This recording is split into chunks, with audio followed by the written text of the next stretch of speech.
Hey, it's Tyler with Survivalpedia. Did you know that you can eat stinging nettle? Stick with me and I'll show you how. Stinging nettle is in the mint family. It is a nettle. One of the attributes or ways to remember stinging nettle, first off, is how most people discover it, which is to get stung by it.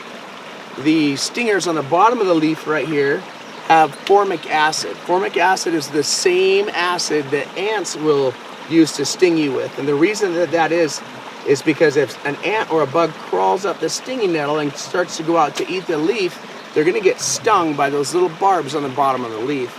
Understanding this helps us to know where to eat it. But first off, if we go back to identifying it, stinging nettle has a shoot going left and right, and then a little higher, it has a shoot going front and back. A little higher left and right, a little higher front and back. It's got a square stem and it's got jagged leaves. These attributes are also the same thing in spearmint and mint because it's all in the same family. You can use this in a tea. The best time to eat it is when it's young because the larger 3 to 6 foot plants, they have more formic acid and they're more woody. There's a lot more fibers in them. So, why would we want to eat stinging nettle? Well, first off, it has a high amount of protein and plant protein. That's something rare in plants. Secondarily, it has a very high amount of minerals like magnesium and other stuff that you have a hard time finding naturally in normal life, let alone in a survival or a backcountry situation.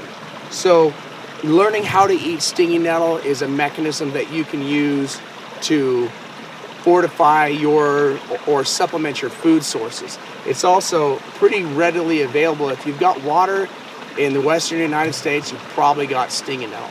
You can cut the leaves off and add them to pastas, cook them in things.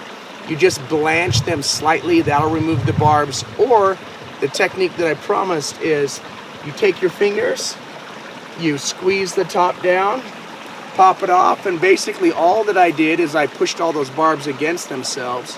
And as I roll this up, first off, I'm not going to get stung on my fingers. My calluses are too thick.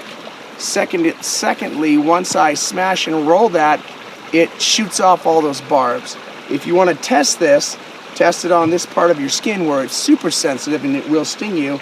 But if you rolled it, it won't sting you. There's no longer a stinging mechanism. Now you just take it, stick it in your teeth, chew it right out. Now, the really young stinging nettle that's shorter and closer to the ground is going to taste a lot better. This one's not half bad. Some stinging nettle is very pungent and very strong, kind of depends on where the area is. But simply put, that's how you eat stinging nettle. Again, take your fingers, cup it on the top, press it down, break it off, roll it up,